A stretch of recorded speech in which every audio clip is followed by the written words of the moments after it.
Meenakshi YouTube channel చూస్తున్న వారందరికీ ధన్యవాదములు. నమస్తే. చాలా వీడియోలు చేసి పెడుతూ ఉన్నాను. మరి నచ్చినట్లయితే లైక్ చేయండి, షేర్ చేయండి, సబ్స్క్రైబ్ చేయండి. జన్మచక్రం నుండి 12 భావాలు కదా. ఈ 12 భావాలలో లగ్నం నుండి సప్తమం, లగ్నం నుండి అష్టమం, ఈ 2 భావాలలో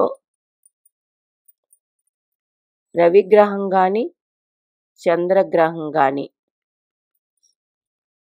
స్థితి ఉంటే ఎట్లా ఉంటుంది? అది మగవారికైనా ఆడవారికైనా. కాలపురుష కుండల చక్రంలో తులారాశి సప్తమం. మరి ఈ తులారాశిలో రవిగ్రహం నీచ పొందుతారు. అట్లాగే కాలపురుష కుండలి చక్రంలో వృశ్చిక రాశి అష్టమ రాశి, ఇందులో చంద్రుడు నీచ పొందుతారు. కాబట్టి సప్తమం అష్టమం ఈ 2 గ్రహాలకి నీచ రాశులు. కాబట్టి జన్మజాతక చక్రంలో సప్తమంలో రవి ఉన్నా చంద్రుడున్నా, అష్టమంలో రవి ఉన్నా చంద్రుడున్నా ఇబ్బందులు ఉంటాయి వివాహ జీవితానికి. అయితే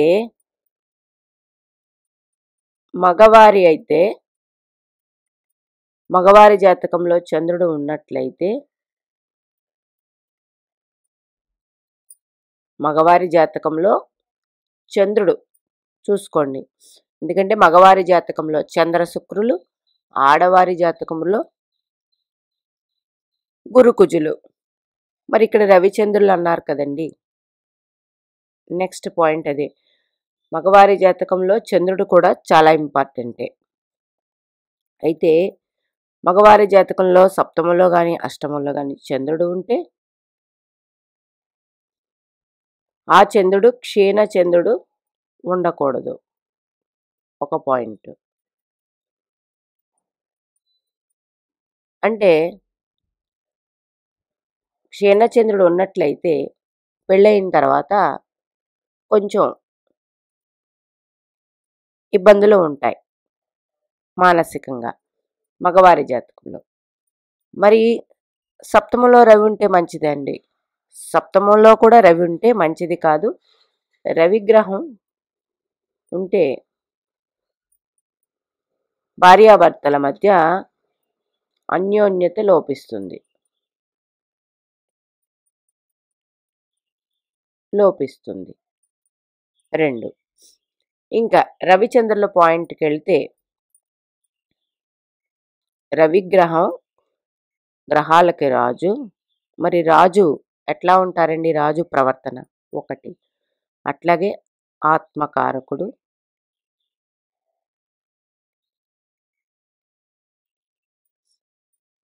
ఆత్మకారకుడు ఇట్లా ఉండడం వల్ల ఆత్మస్థైర్యం తగ్గుతుంది.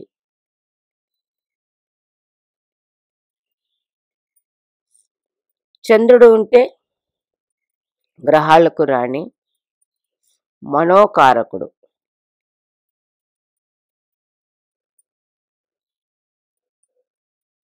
మనస్సుతో ఆలోచించేవన్నీ ఆలోచనలు లోపం ఉంటుంది.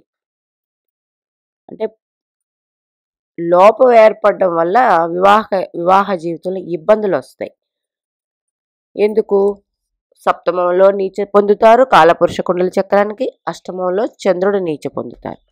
మరి వీరిద్దరూ సప్తమంలో ఉన్న అష్టమంలో ఉన్న కలిసి ఉన్న ఒక్కరు ఉన్నా,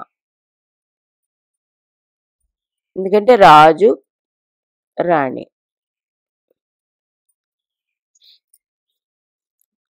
సప్తమంలో ఉండక్కర్లేదండి, అష్టమంలో కూడా ఉన్న ఇబ్బందులే. రవి ఉన్నా చంద్రుడున్నా, సప్తమంలో రవి ఉన్నా చంద్రుడున్నా. ఇప్పుడు మగవారు అయ్యారు, ఆడవారు. ముఖ్యంగా ఆడవారికి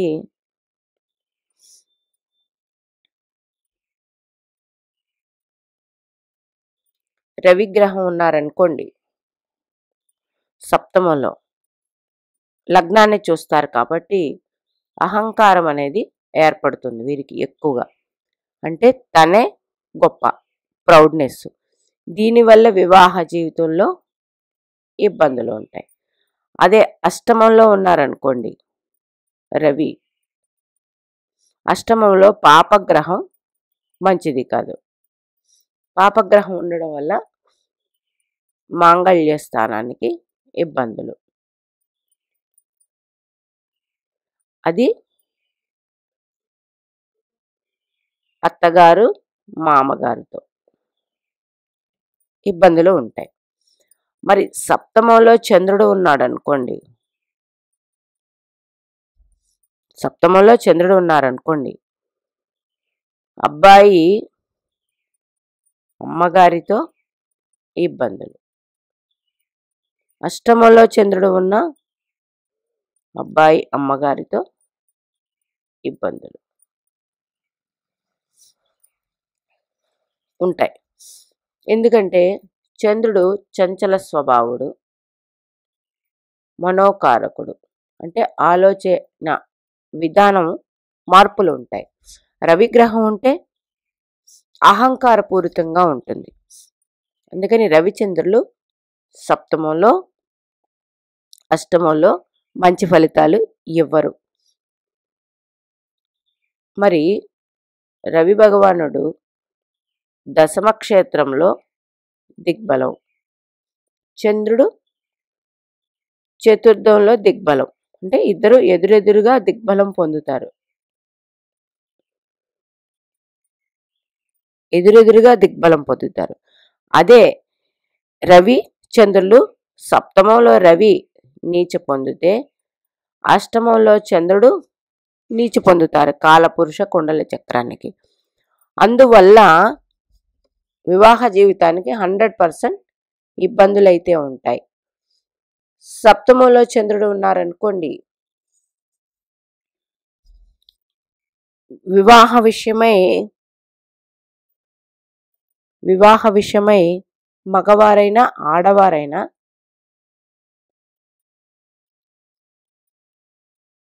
కొంచెం రెమెడీస్ చేసుకుని, అది శుభగ్రహం అయినప్పటికీ చేసుకుని వివాహం చేసుకోవాలి. ఏమి రెమెడీ చేయాలి? సప్తమం అంటే కారకుడు శుక్రుడే. శుక్రుడికి లక్ష్మీదేవి అది దేవత.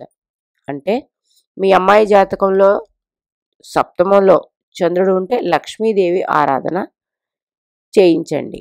పెళ్ళికి ముందు, పెళ్ళయిన తర్వాత చేయించి సంతానం కలిగే వరకు చేయిస్తూ ఉండండి. మరి రవి ఉంటే ఎట్లా అండి? రవి ఉంటే